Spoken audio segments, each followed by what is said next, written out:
Tidak beberapa lama di kamar tidur, tiba-tiba pintu kamar tidur pun digedor-gedor dengan sangat keras. Kami pun tetap membiarkannya sambil terus berdoa dan ketakutan. Saat itu semua doa sudah aku baca dan memang kami seolah sedang dikejar dan diusir oleh semua makhluk halus penunggu rumah ini. Selamat malam, selamat pagi, atau selamat siang. Jumpa lagi bersama mahasiswa Siluman. Pada video kali ini, kita akan menceritakan cerita dari lakon story yang berjudul Pengabdi Setan. Dalam kisah tersebut, menceritakan tentang kesaksian sejumlah warga tentang sebuah keluarga yang kabarnya telah melakukan perjanjian dengan setan dengan maksud untuk mengumpulkan kekayaan. Namun seperti biasa, sebelum lanjut ke cerita, silahkan tekan tombol subscribe dan aktifkan notifikasinya agar kalian tidak ketinggalan jika ada video menarik baru dari kami. Gunakan earphone-mu, cari posisi nyaman, dan selamat mendengarkan.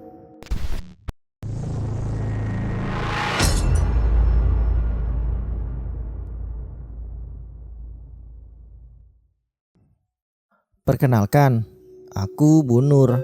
Semua nama tokoh dalam cerita ini disamarkan. Aku adalah seorang wanita yang hidup seorang diri karena suamiku sudah meninggal. Dan anak-anakku sudah menikah dan ikut suaminya masing-masing. Tinggal seorang diri bagiku tidak menjadi masalah karena rumahku yang tak terlalu besar dan kebutuhan hidup sudah ditanggung anak-anakku. Jadi aku pun hanya menikmati sisa hidupku sendirian dan tidak ada niatan untuk mencari pasangan hidup lagi karena umur yang kuanggap sudah cukup tua. Sebenarnya dalam cerita ini hampir semua warga pernah mendapatkan interaksi dari rumah Pak Sigit. Namun karena rumahku yang paling dekat, bahkan bisa dikatakan satu tembok, tidak heran kalau akulah yang pertama kali menyadari bahwa Pak Sigit melakukan perjanjian dengan setan. Dan akulah yang paling sering mendapatkan gangguan dari rumah Pak Sigit. Pak Sigit yang kami tahu adalah seorang buruh dari salah satu pabrik besar di kotaku. Sebagai tetangganya, kami sangat jarang sekali bertemu dengan Pak Sigit dan memang kurang begitu kenal. Karena selain Pak Sigit ini adalah seorang pendatang, dia juga sangat pendiam sekali. Beda dengan Bu Wati.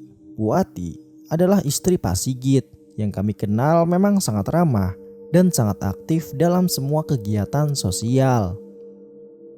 Pagi itu seperti biasanya, aku memulai hari dengan membereskan dan membersihkan rumahku. Tetapi siapa sangka, hari itu adalah awal dari sebuah cerita yang berakhir tragis dari keluarga Pak Sigit.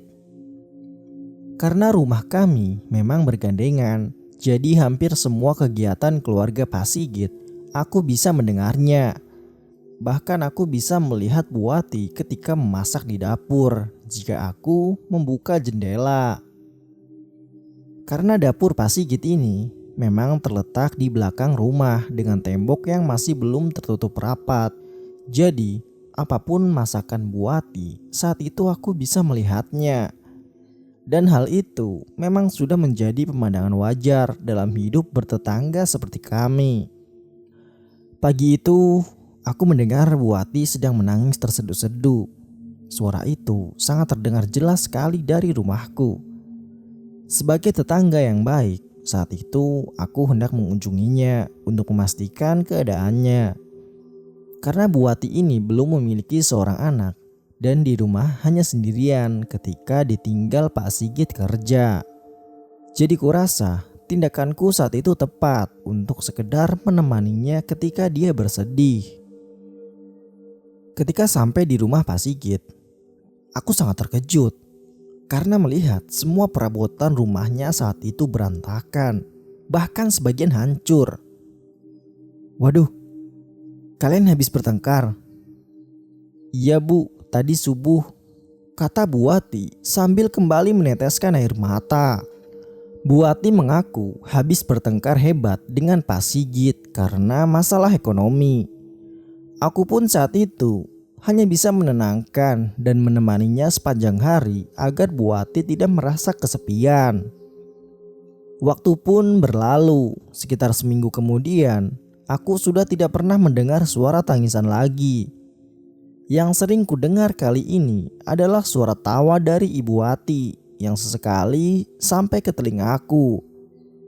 Itu membuat aku sedikit senang karena mungkin masalah mereka sudah selesai, pikirku. Selang beberapa minggu, tiba-tiba Bu Ati datang ke rumahku sambil membawa sebuah bingkisan. Beliau membagikan bingkisan kepada sebagian warga sebagai ucapan syukur karena beliau habis membeli mobil dan motor. Aku pun saat itu kembali ikut merasakan kebahagiaannya karena menurut Bu Ati semua ini gara-gara Pak Sigit yang mengalami kenaikan jabatan di tempat kerjanya. Hari-hari pun berlalu. Rumah Pak Sigit kini dibangun lebih besar dengan terdapat taman kecil di depan rumah lengkap dengan ayunannya. Semuanya berubah menjadi kecurigaan ketika hampir setiap malam aku mencium aroma bunga melati dari arah rumah Pak Sigit. Dan seringkali aku berkunjung ke rumah Pak Sigit untuk memastikan keberadaan tanaman tersebut. Dan anehnya, aku tidak pernah menemukannya. Semakin hari, aku semakin tidak berani berkunjung lagi ke rumah Pak Sigit. Karena menurut warga sekitar, setiap melewati rumah Pak Sigit, mereka selalu mencium aroma bunga melati. Dan seringkali warga melihat sosok kuntilanak yang sedang duduk di ayunan depan rumah. Jendela rumahku pun sudah jarang aku buka karena pernah sekali aku buka dan aku melihat ke arah rumah Pak Sigit. Aku juga melihat sosok wanita berwajah sangat menyeramkan berdiri melihat ke arahku. Mulai saat itu, kami warga sekitar meyakini bahwa Pak Sigit telah melakukan perjanjian dengan setan untuk mendapatkan kekayaan. Tidak hanya di situ saja, setiap aku melihat Pak Sigit keluar rumah, pasti di situ ada sosok wanita yang mengikutinya.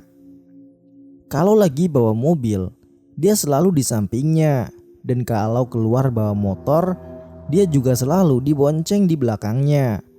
Pada awalnya, memang kukira wanita tersebut adalah Bu Ati, tapi ternyata tidak. Hal itu dapat kupastikan setelah beberapa kali wanita tersebut menoleh ke arahku. Wajah putih pucat dengan bercampur darah di sebagian wajahnya membuat aku menduga dia adalah setan. Berita tentang pesugihan Pak Sigit pun beredar dengan sangat cepat dari mulut ke mulut. Gosip warga ini tentu saja tidak kukatakan kepada Bu Ati karena aku takut menyinggung perasaannya. Beberapa bulan kemudian, aku sudah tidak pernah lagi melihat Pak Sigit. Begitu juga dengan Bu Ati. Beliau sudah jarang sekali keluar rumah. Rumahnya setiap hari tertutup dan hampir tidak pernah menerima tamu. Hingga pada suatu malam, aku mendengar teriakan yang sangat keras dan suara orang bertengkar hebat dari arah rumah Pak Sigit. Karena aku hanya sebagai tetangga dan tidak mau ikut campur urusan rumah tangga orang, akhirnya aku hanya bisa diam mendengarkan. Karena suaranya memang semakin jelas di antara keheningan malam. Suara pertengkaran ini pun semakin menjadi keras. Sesekali terdengar suara benda jatuh seakan dibanting ke lantai dan ditambah seperti ada suara pukulan berkali-kali. Hal itu tentu saja membuatku sangat khawatir dengan keadaan Bu Ati. Dan tidak beberapa lama kemudian, aku mendengar suara mobil Pak Sigit keluar dari rumah dengan kecepatan penuh. Setelah Pak Sigit keluar rumah, aku kira saat itu Bu Ati ikut keluar. Ternyata tidak. Saat itu, lagi-lagi aku mendengar suara tangisan Bu Ati yang sangat khas. Karena saat itu aku khawatir dengan keadaan Bu Ati, tanpa pikir panjang, aku putuskan untuk segera pergi ke rumah Pak Sigit untuk menolongnya. Sampai depan rumah, aku langsung disambut dengan penampakan sesosok wanita berbaju putih sedang duduk di ayunan sambil bernyanyi-nyanyi. Saat itu aku langsung ketakutan dan berlari ke arah samping rumah Pak Sigit. Karena di pintu depan selain dijaga kuntilanak, pasti pintunya juga dikunci. Jadi lewat jendela saja pikirku. Di sela-sela aku berlari, tepat di sampingku, tiba-tiba aku ditemani sosok anak kecil yang ikut berlari. Masih teringat jelas di ingatanku, sosok anak kecil tersebut tidak memakai baju dan memiliki mata yang sangat kecil sekali. Serta di kepalanya, bagian belakang hanya setengah bagian saja. Saat itu aku sangat ketakutan dengan terus berlari dan mencoba mencari sumber suara tangisan Bu Wati sambil sesekali memanggil namanya. Akhirnya Bu Wati menanggapi panggilanku. Setelah ku ikuti instruksi Bu Wati, aku pun berhasil memasuki rumah Pak Sigit melalui jendela samping rumah. Aku pun menemukan Bu Wati dalam keadaan yang sangat mengagetkan. Bu Wati duduk sambil tubuhnya berlumur darah dan masih ada sebilah pisau dapur yang menancap di bagian pahanya. Saat itu aku langsung sangat terkejut dan coba menolongnya. Setelah darahnya ku bersihkan dan pisaunya ku tarik keluar, aku mencoba mengajak Bu Wati untuk keluar rumah. Karena menurutku, waktu itu Bu Wati dalam keadaan membahayakan jika terus di rumah ini. Dan betapa kagetnya aku setelah tawaranku ditolak oleh Bu Wati. "Ayo, keluar Bu. Kita cari bantuan biar suamimu dilaporkan ke polisi." "Jangan Bu, di sini saja. Nanti kalau kita keluar, aku akan dibunuh sama Mas Sigit. Aku sudah diancam. Jika aku keluar atau cari bantuan, aku akan dibunuh Bu," ucap Bu Wati sambil menangis. "Sudah, ayo. Aku yang tanggung jawab. Nanti setelah kita berhasil keluar, kamu gak usah balik ke rumah ini lagi. Kita laporin ke warga dan polisi biar ditangkap." Dan entah mungkin karena ada alasan lain yang memang aku tidak tahu. Yang jelas, saat itu Bu Wati tetap bersikukuh, tidak mau meninggalkan rumahnya saat itu. Aku pun tidak tega meninggalkan dia sendirian dan khawatir ada hal buruk terjadi. Akhirnya aku juga memutuskan untuk tetap berada di rumahnya sambil menunggu Pak Sigit. Ketika aku selesai mengangkat Bu Wati ke atas kursi, tiba-tiba dari arah dapur terdengar suara orang membanting piring, gelas, dan lain-lain. Dan setelah aku pergi memastikannya, ternyata tidak ada seorang pun di dapur saat itu. Tapi bekas pecahan piring dan gelasnya tetap ada. Aku pun kembali menemani Bu Wati. Bu Wati tahu kan sebenarnya kalau di sini sekarang jadi berhantu. Rumah ini tidak cuma berhantu Bu, tapi seolah rumah ini mau dikuasai dan tidak ada yang boleh mendekati, apalagi menempati. Warga sekitar sudah banyak yang bilang Bu. "Iya, saya tahu Bu. Terus kenapa nggak pindah aja? Keselamatanmu terancam loh Bu kalau di sini terus. Kenapa kamu nggak cerita pada aku Bu?" "Aku nggak bisa ceritain banyak Bu. Mas Sigit sekarang jadi aneh. Apapun yang terjadi, aku gak boleh protes dan masih banyak lagi." Di sela-sela Bu Wati menangis, kami pun sangat terkejut. Tiba-tiba ada sosok hitam tinggi besar berdiri tepat sekitar 3 meter di depan kami. Kami saat itu sontak langsung teriak dan berlari ke arah dapur. Karena Bu Wati kakinya luka, saat itu kami berlari kecil sambil sesekali aku memegangi pundak Bu Wati. Dan belum sampai di dapur, kami sudah melihat di meja makan sudah duduk 3 sosok wanita berbaju putih dan 2 anak kecil yang berlari-lari. Kami pun langsung kembali berteriak dan menuju ke arah kamar tidur. Sesampainya di kamar tidur, kami langsung mengunci pintunya. Dan tidak beberapa lama di kamar tidur, tiba-tiba pintu kamar tidur pun digedor-gedor dengan sangat keras. Kami pun tetap membiarkannya sambil terus berdoa dan ketakutan. Saat itu semua doa sudah aku baca dan memang kami seolah sedang dikejar dan diusir oleh semua makhluk halus penunggu rumah ini. Tidak lama kemudian kami pun melihat dari arah luar jendela kamar. Terlihat sosok perempuan yang menatapi kami dengan wajah tersenyum. Kami saat itu benar-benar semakin ketakutan.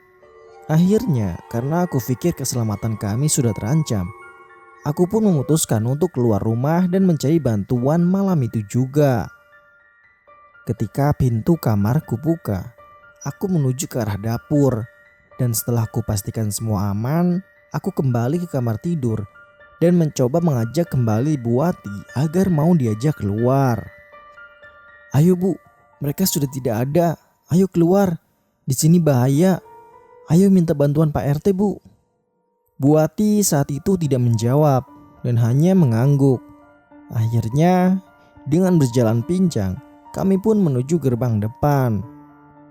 Belum sampai gerbang depan, Bu Wati tiba-tiba, "Bu, ayo lewat belakang aja. Lewat depan sudah tidak bisa," kata Bu Wati lirih. Aku pun saat itu hanya diam dan menurutinya. Kami akhirnya kembali dan menuju ke arah belakang rumah tempat jemuran. "Loh, di belakang ada pintunya toh Bu?" Karena seingat saya, belakang rumah Pak Sigit ini sudah dibangun menjadi tembok semua. Jadi hanya pintu depan akses keluar masuk satu-satunya. "Ada Bu, nanti langsung bisa sampai ke belakang rumah Bu Nur juga. Jadi bisa aman dari mereka." Aku pun menurutinya sambil merangkul Bu Wati karena berjalan pincang. Sesampainya di belakang rumah, tiba-tiba aku mencium aroma bunga melati. Dan betapa terkejutnya saat itu ketika aku tahu ternyata saya tidak merangkul Bu Wati. Yang saya rangkul saat itu ternyata sosok kuntilanak dengan separuh wajah yang berlumuran darah. Aku langsung terkejut, kemudian lari dan berteriak sambil menangis. Aku kembali masuk ke dalam untuk mencari keberadaan Bu Wati.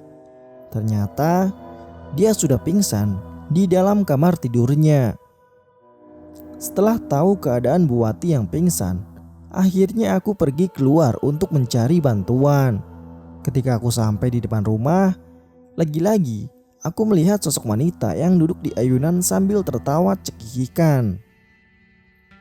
Saat itu aku sudah tidak menghiraukannya.